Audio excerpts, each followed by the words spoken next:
சிவபெருமானுக்கு வெந்நீரால் அபிஷேகம் செய்யப்படும் அதிசய சிவன் கோயில்.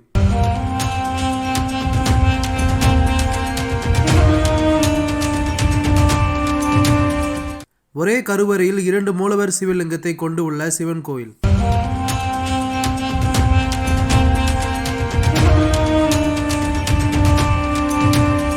சக்தி பீடங்களில் ஒன்றாக கருதப்படும் அம்மன் கோவில். வணக்கம் வியூவர்ஸ், இன்னைக்கு நம்ம வீடியோவில் தேவிகாபுரம் அருள்மிகு பெரிய நாயகி அம்மன் ஸ்ரீ கனககிரீஸ்வரர் ஆலயத்தை பற்றி தான் இந்த வீடியோவில் பார்க்க போகிறோம். இந்த கோயில் எங்கே அமைந்து உள்ளது, எப்படி செல்லலாம் என்று முதலில் பார்க்கலாம். அதுக்கு முன்னாடி இது போல் அற்புதமான ஆலயங்களை பற்றி தெரிஞ்சுக்க என்னோட ரிமார்க்கபிள் ரமேஷ் சேனலை மறக்காமல் சப்ஸ்கிரைப் பண்ணிக்கோங்க. இந்த கோயில் திருவண்ணாமலை மாவட்டம் தேவிகாபுரத்தில் தான் அமைந்திருக்கு. இந்த தேவிகாபுரம் போலூர்லேருந்து சேத்துப்பட்டு செல்லும் வழியில் உள்ளது. சரியாக போலூர்லேருந்து 17 கிலோமீட்டரும் சேத்துப்பட்டிலிருந்து 13 கிலோமீட்டரும் திருவண்ணாமலையிலிருந்து 51 கிலோமீட்டர்லையும் இந்த கோயில் அமைந்திருக்கு. போலூர் மற்றும் திருவண்ணாமலையிலிருந்து இந்த கோயிலுக்கு செல்ல பேருந்து வசதி உள்ளது. கோயிலோட அட்ரஸ் மற்றும் கூகுள் மேப் லிங்கை டிஸ்கிரிப்ஷனில் கொடுத்துருக்கேன், தேவைப்படுறவங்க பார்த்து தெரிஞ்சுக்கோங்க. இப்பொழுது இந்த கோயிலோட சிறப்புகளையும் கோயிலோட வரலாறையும் தொடர்ந்து பார்க்கலாம். கனககிரீஸ்வரர் மலையில் உச்சியில் சுயம்பு மூர்த்தியாக காட்சி தருகிறார். அம்மன் ஆலயத்திற்கு பின்புறமாக தென்மேற்கு பகுதியில் 500 அடி உயரத்தில் கனககிரி என்ற பெயர் கொண்ட மலை உச்சியில் ஈசன் அமர்ந்திருக்கிறார். அம்மன் பெரிய நாயகியாக தனி ஆலயத்தில் காட்சி தருகிறார். மலை அடிவாரத்தில் பெரிய நாயகி கோயில் அமைந்துள்ளது. இந்த பெரிய நாயகி கோயில் சக்தி பீடங்களில் ஒன்றாக கருதப்படுகிறது. கனககிரீஸ்வரர் கோயிலின் மற்றொரு பெயர் பொன்மலைநாதர் கோயில் என்றும் அழைக்கப்படும். சுமார் 1000 ஆண்டுகளுக்கு முன்பு சோழ பேரரசால் கட்டப்பட்டுள்ளது. அதற்கு பிறகு 15ஆம் நூற்றாண்டில் விஜயநகர பேரரசால் விரிவாக்கப்பட்டுள்ளது. இங்கு உள்ள மூலவரின் பெயர் கனககிரீஸ்வரர் மற்றும் பொன்மலைநாதர் என்று அழைக்கப்படுகிறார். அம்மனின் பெயர் பெரிய நாயகி. தல விருசமாக வில்வ மரம் உள்ளது. தீர்த்தத்தின் பெயர் சிவதீர்த்தம். திருவண்ணாமலை மாவட்டத்திலேயே அண்ணாமலையார் கோயிலுக்கு அடுத்து மிகப்பெரிய கோயில் இந்த கோயிலாக சொல்லப்படுகிறது. இப்பொழுது இந்த கோயிலோட வரலாறு பார்க்கலாம். ஒரு முறை பிருங்கி முனிவர் சக்தியை விட்டுவிட்டு சிவனை மட்டும் வண்டு ரூபத்தில் வந்து தரிசித்ததால் கோபமடைந்த சக்தி சிவனின் ஒரு பாதியாக தான் கலக்க வேண்டும் என்று கோரிக்கையை வைத்துள்ளார். இதற்காக பூலோகத்தில் சென்று காஞ்சிபுரம் எனும் இடத்தில் காஞ்சி காமாட்சியாக தவம் இருந்து காத்திருந்தார். அப்பொழுது சிவபெருமான் பார்வதி தேவியின் தவத்தை ஏற்று காஞ்சிபுரத்தில் ஏகாம்பரநாதராக பார்வதி தேவியை மணந்தார். அடுத்ததாக தேவி திருவண்ணாமலை செல்லும் வழியில் தேவிகாபுரம் என்ற ஒரு மண்டபத்தில் கனககிரீஸ்வரரை வணங்கி தவம் இருந்தார். இதனால் தான் இந்த கோயிலுக்கு தேவிகாபுரம் என்று பெயர் வந்துள்ளது.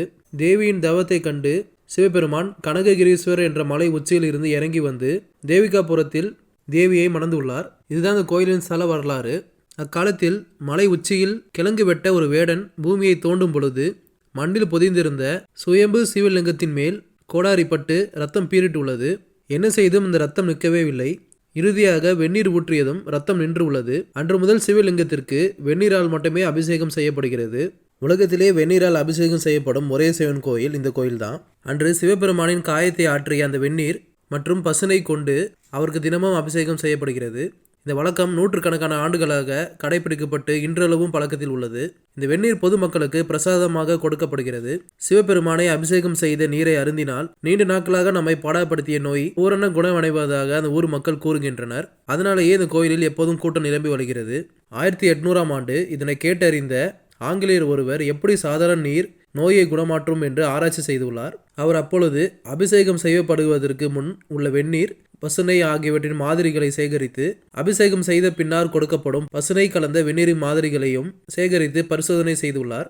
அதில் அபிஷேகம் செய்யப்படுவதற்கு முன் உள்ள பாக்டீரியாக்களை அபிஷேகம் செய்த பின்பு அந்த பாக்டீரியாக்கள் கொல்லப்படுகிறது என்ற உண்மையை கண்டறிந்துள்ளார். அதோடு பசுனை உடலை தூய்மைப்படுத்துகிறது என்றும் கண்டுபிடித்துள்ளார். அதனால் இந்த வெந்நீரை அருந்துவதால் உடலில் உள்ள பாக்டீரியாவை கொன்று இரத்தத்தை தூய்மைப்படுத்துகிறது, இரத்த ஓட்டத்தை அதிகப்படுத்துகிறது என்று கண்டுபிடித்துள்ளார். இதுதான் நோய்களை குணப்படுத்தும் வெந்நீருக்கு பின் இருக்கும் அறிவியல் கலந்த ஆன்மீகமாகும். இப்பொழுது ஒரே சன்னதியில் 2 சிவலிங்கம் இருப்பதற்கான காரணத்தை பார்க்கலாம். ஒரு முறை இத்தலத்தின் வழியே போருக்கு சென்ற பல்லவ மன்னன் இங்கு உள்ள சிவபெருமானின் பெருமையை பற்றி கேள்விப்பட்டான். போரில் வென்றால் சிவனுக்கு கோயில் கட்டுவதாக வேண்டிக் கொண்டான். போரில் வெற்றி பெற்ற பின்பு இவன் வேண்டிய வேண்டுதலை மறந்துவிட்டான். அதெல்லாம் மீண்டும் அவனுக்கு கஷ்டம் ஏற்படவே சிவனுக்கு கோயில் கட்டினான். ஆனால் வேடன் கண்டெடுத்த சுயம்பு லிங்கம் காணாமல் போய்விட்டது. வருத்தமடைந்த மன்னன் காசில் இருந்து வேறு லிங்கம் கொண்டு வந்து பிரதிஷ்டை செய்து கும்பாபிஷேகம் நடத்தியுள்ளான். கும்பாபிஷேகம் நடந்து முடிந்ததும் மறைந்த சுயம்பு லிங்கமும் கிடைத்தது. கடவுள் தன்னை மறந்தவரை தானும் மறந்து விடுகிறார் என்பது உதாரணமே இந்த நிகழ்ச்சி. பிறகு அந்த 2 லிங்கத்தையும் ஒரே கருவறையில் பிரதிஷ்டை செய்து இன்றளவு மக்கள் வழிபட்டு வருகின்றனர். இதனால் கனககிரீஸ்வரர் என்ற கோயிலில் ஒரே கருவறையில் எங்கும் இல்லாதபடி 2 சிவலிங்கங்கள் உள்ளன. முன்னரே கூறியது போல அம்மன் ஆலயத்திற்கு பின்புறமாக 500 அடி உயரத்தில் கனககிரீஸ்வரர் மலையில் சிவன் அருள்பாலிக்கிறார். மலை மேல் அமைந்துள்ள இந்த கோயிலை அடைய 300 400 படிக்கட்டுகளை ஏற வேண்டும். இந்த கோயில் ஒரு குறுநீல மணலால் கட்டப்பட்ட அழகிய கோயிலாகும். கால்வாசி தூரம் மேலே சென்றதும் ஒரு விநாயகர் ஆலயத்தையும் நீங்க காணலாம். மலையேறும் வழி சுற்றிலும் பசுமையால் சூழப்பட்டுள்ளதால் பார்ப்பதற்கு ரம்மியமாக இருக்கும். ஒரு 3/4 மணி நேரம் மலையேற்றத்துக்கு பிறகு நீங்க கோயிலை சென்றடையலாம். கருவறை சந்தனகாந்த கற்கள் கொண்டு மிக சிறப்பாக ஆலயத்தை நிறுவியுள்ளனர். சிவபெருமானை வழிபட்டுவிட்டு நீங்க மேலிருந்து பார்த்தா அடிவாரத்தில் உள்ள தேவிகாபுரம் அம்மன் ஆலயம் மிக அழகாக தெரியும். நாயக்கர் காலத்தில் கட்டப்பட்ட மண்டபமும் மெய் சிலுக்க வைக்கும் அழகிய சிற்பங்கள், மணி மண்டபம், சப்த கன்னிகள் சிற்பங்கள் ஆகியவற்றை நீங்க இங்கு காணலாம். இந்த கோயிலுக்கு வர வேண்டும் என்றால் நீங்கள் காலை 10லிருந்து 12 மணிக்குள்ள வர வேண்டும். மற்ற நேரங்களில் நடை சாட்டப்பட்டு இருக்கும். வருடத்தில் எல்லா நாட்களும் இந்த கோயிலுக்கு நீங்க வரலாம். அதேபோல் மலையை விட்டு கீழே இறங்கும் வழியில் தேவி தவம் செய்வதாக கருதப்படும் இடத்தில் அன்னையின் திருவடி உள்ளது. இந்த கோயில் மொத்தமே 9 கல்லால் அமைக்கப்பட்டுள்ளது. மலையில் அம்மன் இல்லாததால் பிரதோஷம் இங்கே நடத்தப்படுகிறது. பௌர்ணமி நாட்களில் 3 கிலோமீட்டர் தூரம் உள்ள இந்த மலையை கிரிவலம் வருகிறார்கள். அடிவாரத்தில் உள்ள பெரியநாயகி அம்மன் கோயில் 7 நிலை ராஜகோபுரத்துடன் பிரம்மாண்டமாக காட்சியளிக்கிறது. கோயில் உள்ளே நுழைந்ததும் இடது பக்கம் ஒரு குளமும் உள்ளது. ஆலயத்தில் நுழைவாயிலில் இருபுறமும் பல அற்புதமான சிற்பங்களை பார்க்க முடிகிறது.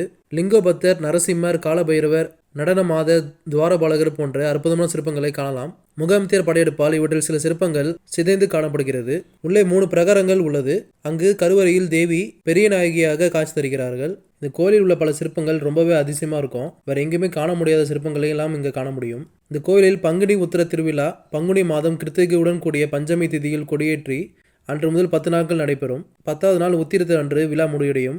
அன்று கொடி இறக்கப்படும். கார்த்திகை அன்னாபிஷேகம், தீப திருவிழா, மகா சிவராத்திரி இவை தவிர பௌர்ணமி கிரிவலம் இத்தலத்தில் மிகவும் சிறப்பு பெற்றது. பிரதோஷமும் இங்கு சிறப்பாக கொண்டாடப்படுகிறது. இந்த அற்புதமான ஆலயத்தை வாழ்வில் ஒரு முறையாவது சென்று பாருங்க. மீண்டும் இது போல அற்புதமான ஆலயத்தில் நம்ம சந்திக்கலாம். தொடர்ந்து இது போல அற்புதமான ஆலயங்களை பற்றி வீடியோஸ் பார்க்க என்னோட சேனலை மறக்காம சப்ஸ்கிரைப் பண்ணிக்கோங்க. அப்போ தான் நான் போடுற வீடியோஸ் உங்களுக்கு ரெகுலராக வரும். நீங்கள் ஆல்ரெடி இந்த கோயிலுக்கு போயிருந்தீங்கன்னா உங்கள் அனுபவத்தை கமெண்ட்டில் சொல்லுங்கள். ஓம் நம சிவாய. நன்றி, வணக்கம்.